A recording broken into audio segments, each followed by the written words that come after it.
हम वो मर्द हैं जो मौत का स्वागत मेहमानों की तरह करते हैं। बॉलीवुड के दिग्गज धर्मेंद्र के निधन के बाद में उनका ये डायलॉग फिर से वायरल हो रहा है। लेकिन सवाल उठ रहे हैं कि आखिरकार बॉलीवुड के इतने बड़े कलाकार, इतने दिग्गज कलाकार, और उससे भी बड़ी बात ये कि पद्म भूषण का जिनको सम्मान मिला, कांग्रेस की सरकार के रहते हुए 2012 में उनको पद्म भूषण का सम्मान मिला था, और पद्म भूषण के सम्मान वाले व्यक्ति को राजकीय सम्मान दिया जाता है अंतिम संस्कार के वक्त।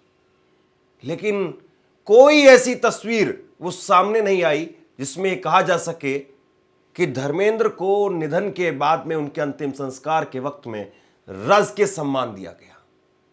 सवाल ये उठ रहे हैं कि आखिरकार धर्मेंद्र को आनन फानन में क्यों उनका अंतिम संस्कार कर दिया गया? धर्मेंद्र को राजकीय सम्मान आखिरकार क्यों नहीं मिला? और यह जवाब भाजपा की सरकार को देना चाहिए। भाजपा की सरकार को बताना चाहिए कि आखिरकार धर्मेंद्र को वो सम्मान क्यों नहीं मिला। कल तक टीवी में धर्मेंद्र के बारे में चर्चा हो रही थी, लेकिन आज टीवी से धर्मेंद्र की खबरें गायब कर दी गई या गायब हो गई हैं। और आज टीवी पे खबरें चल रही हैं कि प्रधानमंत्री नरेंद्र मोदी ने अयोध्या में झंडा रोहण का कार्यक्रम किया है, अयोध्या में राम मंदिर पर झंडा फहराने का कार्यक्रम किया है। वो तस्वीरें झंडा फहराने की वो टीवी पर खूब चल रही हैं। धर्मेंद्र की तस्वीरें, धर्मेंद्र का जिक्र वो खत्म सा हो गया है। क्या धर्मेंद्र इतने छोटे कलाकार थे? इतने दिग्गज कलाकार और उनका इतना भर जिक्र। आज अखबारों में भी मैं देख रहा था कि शुरुआत के पन्नों में जिक्र था और उसके बाद में एक पन्ने पर धर्मेंद्र की कुछ यादें थी, बाकी जगह पर जिक्र नहीं। इतने बड़े कलाकार के निधन के बाद में कायदे से डेडिकेटेड करके उन पर खबरें होनी चाहिए थी, लेकिन उन पर बात नहीं हो रही है। इन सब चीजों को भी दूर छोड़ दीजिए। मीडिया को कल धर्मेंद्र के अंतिम संस्कार के वक्त में शमशान घाट में अनुमति नहीं मिली। विले पार्ले जिस शमशान घाट में धर्मेंद्र का अंतिम संस्कार किया गया, वहां पर मीडिया को एंट्री नहीं दी गई। और उसके बाद में जो पत्रकार बाहर खड़े हुए थे, वहां पर भी उन पत्रकारों को राजकीय सम्मान की कोई आवाज सुनाई नहीं दी। यानी राजकीय सम्मान के वक्त में जिस तरीके से बंदूकों से सलामी दी जाती है, वो आवाज भी बाहर तक सुनाई नहीं दी। तो आखिरकार ऐसा क्यों किया गया, यह सबसे बड़ा सवाल है। श्रीदेवी, उनको भी पद्म भूषण पुरस्कार मिला था, और श्रीदेवी का निधन होता है 24 फरवरी 2018 को दुबई के अंदर। कहा गया कि श्रीदेवी, उनका शव मिला था एक टब के अंदर, बाथ टब में, और उसके 4 दिन के बाद में श्रीदेवी का पार्थिव शरीर वो भारत लाया गया। 24 फरवरी 2018 को श्रीदेवी का अंतिम संस्कार भारत में हुआ और पूरी तरह से उनका अंतिम संस्कार राजकीय सम्मान के साथ में किया गया। ये तस्वीरें जरा देखिए आप। ये तस्वीरें उस वक्त की हैं, श्रीदेवी के अंतिम संस्कार के वक्त की तस्वीरें हैं। लेकिन धर्मेंद्र के पास में भी वही पद्म विभूषण पुरस्कार था, तो उनको राजकीय सम्मान क्यों नहीं दिया गया? किसने आखिरकार राजकीय सम्मान देने से मना कर दिया या किसने लेने से मना कर दिया? उनकी पत्नी हेमा मालिनी वो बीजेपी की सांसद है, बेटे बॉबी देओल वो बीजेपी के सांसद रहे हैं, और खुद धर्मेंद्र 2004 से 2009 तक बीजेपी के बीकानेर से सांसद रहे। उसके बावजूद आज भाजपा की डबल इंजन की सरकार में महाराष्ट्र के अंदर उनका अंतिम संस्कार हुआ और वहां पर राजकीय सम्मान क्यों नहीं हुआ? और उससे भी बड़ी बात यह है कि आखिरकार क्यों और कैसे इतनी जल्दबाजी हुई है। कल दोपहर को 1:10 के आसपास आईएनएस, एक न्यूज एजेंसी, उसकी तरफ से ट्वीट किया गया और ट्वीट करके बताया गया कि ब्रेकिंग है इस वक्त की सबसे बड़ी, कि धर्मेंद्र का निधन हो गया है, दुखद खबर सामने आ रही है। ये समाचार एजेंसी की तरफ से कहा गया और उसके बाद में बाकी जगह पर खबरें चलने लगी। चूंकि 11 नवंबर को 10-12 दिन पहले आज तक चैनल पर बीजेपी के कई सारे नेताओं ने, जिसमें राजनाथ सिंह रक्षा मंत्री बीजेपी उत्तर प्रदेश के मुख्यमंत्री योगी आदित्यनाथ, इन्होंने श्रद्धांजलि दे दी थी धर्मेंद्र को कि धर्मेंद्र का निधन हो गया है और उनको श्रद्धांजलि। हालांकि वो पूरी तरह से झूठी खबर थी। और कल भी जब ये खबर सामने आई, मैंने खुद ट्विटर पर लिखा कि भगवान करे कि आज भी ये खबर झूठी निकले, लेकिन वो खबर सच साबित हुई। 1:10 पर यह खबर सामने आती है और मैं लगातार उस वक्त में खबरें देख ही रहा था कि किस किस चैनल पर क्या क्या खबरें आ रही हैं। लेकिन इस बीच में अचानक से खबर आती है और एक तस्वीर निकल करके सामने आती है। तकरीबन 1:30 बजे यानी उनके निधन की खबर आई और उसके 20-25 मिनट बाद में 20-25 मिनट बाद में खबर आती है कि उनकी बेटी यानी हेमा मालिनी और धर्मेंद्र की बेटी, धर्मेंद्र की 2 शादियां हुई थी, ईसा देओल, वो शमशान घाट में पहुंच गई। उसके बाद में कुछ देर बाद में ही तस्वीर सामने आई, हेमा मालिनी वो भी शमशान घाट में पहुंच गई है। और उसके बाद में तांता लग गया। अमिताभ बच्चन, आमिर खान, सलमान खान, गोविंदा सब पहुंच गए। लेकिन सवाल ये कि इतना जल्दी कैसे हो गया। और उनके जो फैंस हैं दुनिया भर में, केवल देश में नहीं दुनिया भर में जो उनके फैंस हैं, उनको आखिरी अंतिम दर्शन करने का भी मौका नहीं मिला। तो ये कैसे हो गया। धर्मेंद्र का इतना बड़ा परिवार है, 2 शादियां हुई थी धर्मेंद्र की। पहली जो शादी हुई प्रकाश कौर के साथ में, उनसे 2 बेटे सनी देओल और बॉबी देओल, अजेता और विजेता 2 बेटियां, 4 बच्चे पहली पत्नी से थे। उसके बाद में दूसरी शादी हुई हेमा मालिनी से और दूसरी शादी करने के लिए उन्होंने इस्लाम धर्म अपनाया। दिलावर खान उनका नाम हो गया। और दूसरी पत्नी से हेमा मालिनी से उनकी 2 बेटियां ईसा और आहना। और खबर यह भी है कि जब पिछली बार 10 तारीख को उनको कैंडी ब्रिंच अस्पताल के अंदर जब भर्ती कराया गया, उस वक्त में वो विदेश में थी दोनों बेटियां और वहां से उनको बुलाया गया। और उसके बाद में जब वो अस्पताल में जाते हैं तो 10 तारीख से लेकर के और 12 तारीख तक वो वेंटिलेटर पर रहते हैं। तो आखिरकार जब धर्मेंद्र वेंटिलेटर पर थे तो फिर 2 दिन में ही डिस्चार्ज कैसे हो गए, ये बहुत बड़ा सवाल। और उस वक्त में जब 11 तारीख को, 10 तारीख को भर्ती हुए थे, 11 तारीख को उनकी मौत की अफवाह फैल गई। 11 तारीख को जब उनकी मौत की अफवाह फैली तो परिवार बहुत नाराज हुआ। हेमा मालिनी ने काफी गुस्से में लिखा कि मीडिया को कम से कम मुझसे बात कर लेनी चाहिए थी। रूबिका लियाकत, अंजना ओम कश्यप, चित्रा त्रिपाठी, इन सब ने ट्वीट कर दिया था, ये जो मीडिया के बड़े नामचीन चेहरे, कि धर्मेंद्र की मौत हो गई है। लेकिन उसके बाद में हेमा मालिनी ने एक पत्रकार से बात करते हुए कहा कि धर्मेंद्र की तबीयत में अब सुधार हो रहा है और वो जल्द से जल्द स्वस्थ हो जाएंगे, हम सब यही उम्मीद कर रहे हैं। धर्मेंद्र, उनको 2 दिन के वेंटिलेटर के बाद में घर में लाया गया। तो ये आखिरकार किसका फैसला था और क्यों जो है 90 साल के 8 दिसंबर को, अगले महीने यानी 16 दिन बचे थे, केवल 16 दिन के बाद में वो 90 साल के होने वाले थे। अभी जब वो गए हैं तो 89 साल की उनकी उम्र थी। तो 90 साल के किसी आदमी को जब आप अस्पताल में लेकर के जाते हैं, वो आदमी बीमार है, तो 2 दिन में ही उसका डिस्चार्ज हो जाएगा। और फिर परिवार की तरफ से कहा गया कि वो ठीक हैं, मीडिया वालों से कहा कि वो रिकवर कर रहे हैं और आप लोग किसी प्रकार की कोई अफवाह ना फैलाएं, ये सारी बातें कही गई। लेकिन अचानक से कल दोपहर में खबर सामने आई 1:30 बजे, 1:10 पर, और उसके बाद में सब लोग शमशान घाट में पहुंच गए। और कल दोपहर तकरीबन 3 बजे के आसपास पूरा परिवार वो शमशान घाट से वापस आ गया अंतिम संस्कार करने के बाद में। और आज सुबह उनके पोते करण देओल वो गए अपने दादाजी की अस्थियों को लेने के लिए। लेकिन इस बीच में सवाल ये खड़ा हो रहा है कि इतना बड़ा परिवार था, धर्मेंद्र खुद इतने बड़े व्यक्ति थे, और उसके बावजूद कैसे आनन फानन में इस तरीके से उनका अंतिम संस्कार हो गया। उनको राजकीय सम्मान क्यों नहीं दिया गया, उनको उनके शव को क्यों नहीं रखा गया ताकि उनके जो फैंस हैं वो उनको श्रद्धांजलि दे सकें, अंतिम दर्शन कर सकें। ये किसका फैसला था? क्या ये परिवार का फैसला था? क्या परिवार नाराज था? चलिए, आप अंतिम दर्शनों के लिए नहीं रखना चाहते थे, मीडिया को नहीं लाना चाह रहे थे, कम से कम राजकीय सम्मान जिसके वो हकदार थे वो तो मिलना ही चाहिए था। अब राजकीय सम्मान यहां पर सरकार ने नहीं दिया या परिवार ने नहीं लिया। अगर परिवार ने नहीं लिया तो क्यों नहीं लिया? हेमा मालिनी जो कि बीजेपी की सांसद है, बीजेपी की वहां पर सरकार है, फिर ऐसा क्यों हुआ?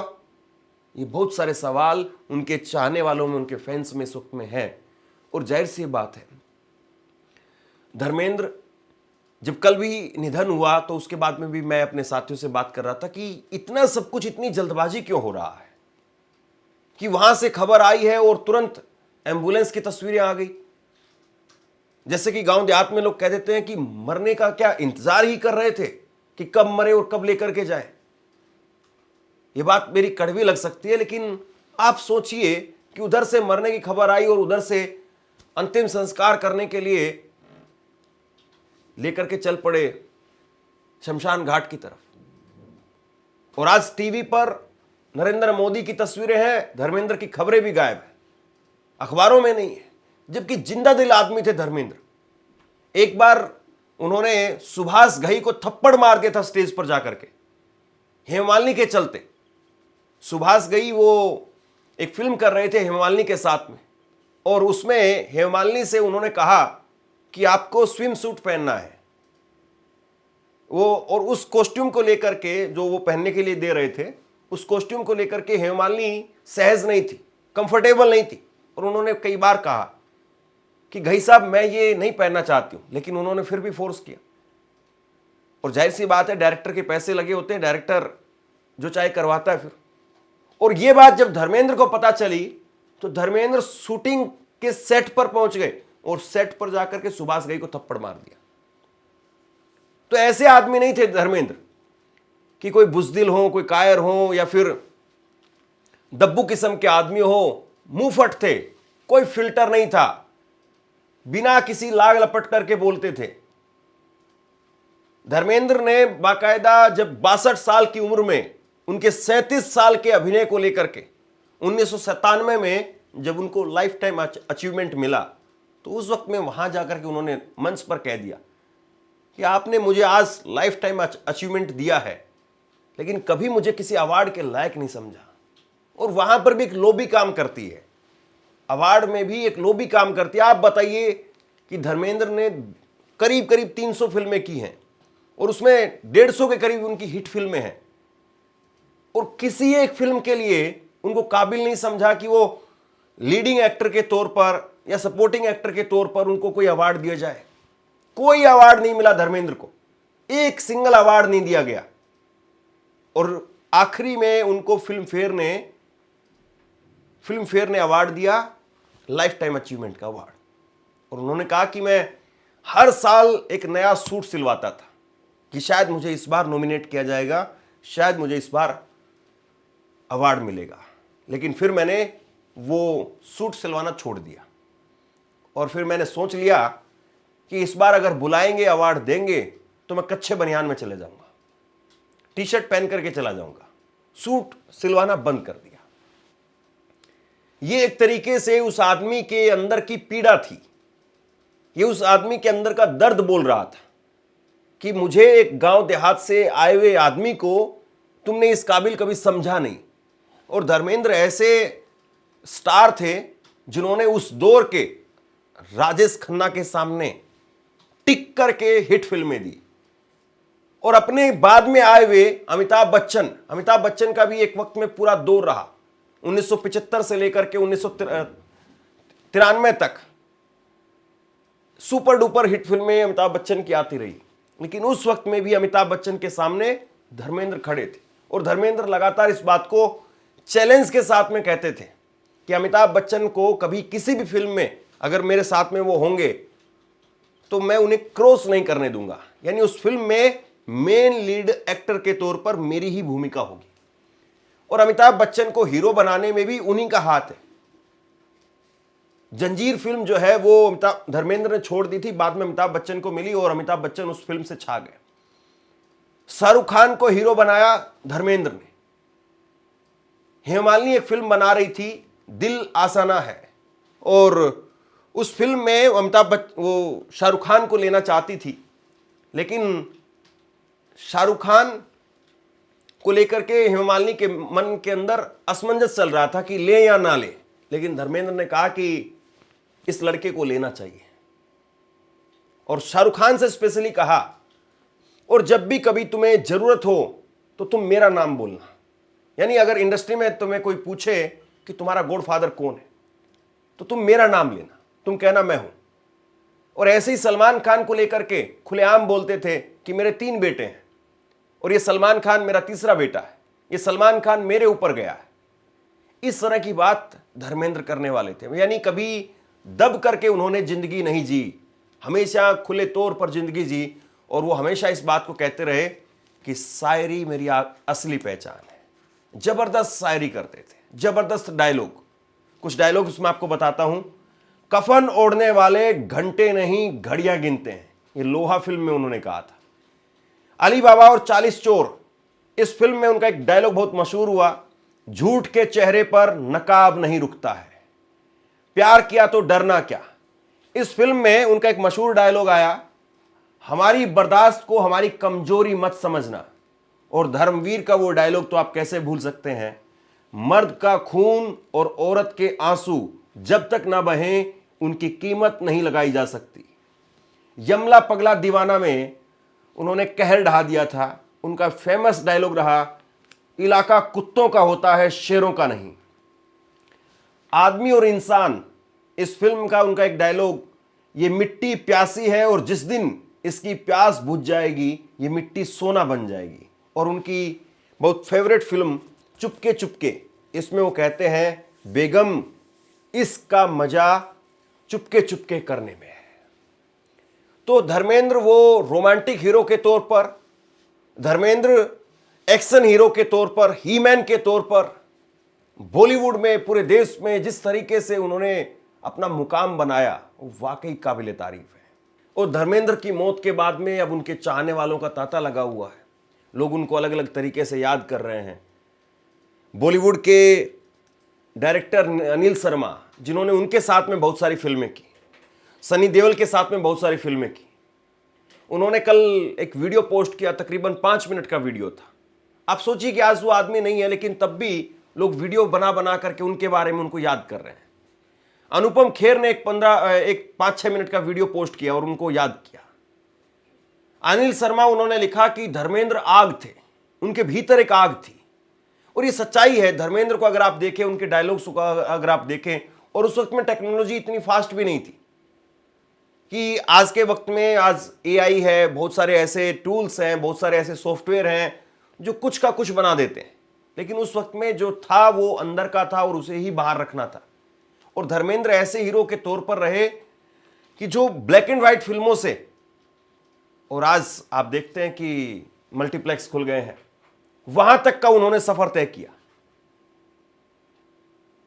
तो ये धर्मेंद्र की कहानी है। लेकिन जिस तरीके से उनका निधन हुआ, ये अपने आप में बहुत हैरान करने वाला है कि 10 तारीख को एडमिट होते हैं, 12 तारीख को उनकी छुट्टी मिल जाती है, फिर उसके 10-12 दिन के बाद में एक दुखद खबर आती है कि उनका जो है वो निधन हो गया है, और उसके आधे घंटे में उनका अंतिम संस्कार। यानी ऐसा कहीं पर कोई जवान आदमी गुजर जाए जिसको लेकर के हाय तौबा मचेगी, परिवार में ऐसी आशंका हो, वहां पर ऐसा होता है कि परिवार में लोग परेशान हो जाएंगे। लेकिन यहां तो कुछ भी नहीं था ऐसा। हालांकि ये जरूर सही है कि जब 10 तारीख को वो एडमिट थे अस्पताल में, तो बॉबी देओल वो अस्पताल से बाहर रोते हुए नजर आ रहे थे, सनी देओल वो रो रहे थे, पूरा परिवार रो रहा था, परिवार गुस्से में भी था। एक अस्पताल के एक स्टाफ ने उनकी एक वीडियो बना करके बाहर लीक कर दी थी, उस पर उन्होंने शिकायत दर्ज करवाई। लेकिन अब जो उनका निधन हुआ और उस निधन के बाद में जिस तरीके से जल्दबाजी, जिस तरीके से आनन फानन में सब कुछ हुआ, ये सवाल खड़े कर रहा है। आप बताइए, आप इसको कैसे देखते हैं? क्या वाकई आपको सब कुछ नेचुरल लगा, नॉर्मल लगा, या कहीं कुछ ऐसा है जो नहीं होना चाहिए था? नीचे अपनी राय लिख करके जरूर बताइए। धन्यवाद।